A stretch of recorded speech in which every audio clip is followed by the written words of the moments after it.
bang tik lai le dang lam ngai lo pathia pak in soi hoi in ka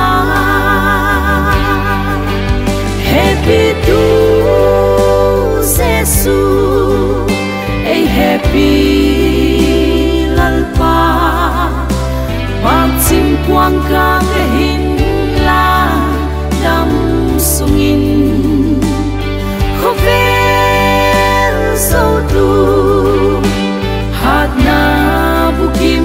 nei tu bang kim a ka bang kim lahi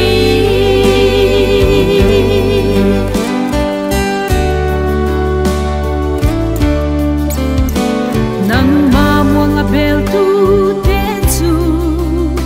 ta sam in a ngai kwa thagau amwana le tak sa ki pak na bukim amazing ui happy to Jesu a happy lalpa pak chim quang ka ke hin la dam sungin khovel so tu hat na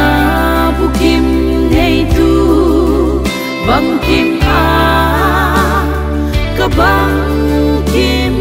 lahi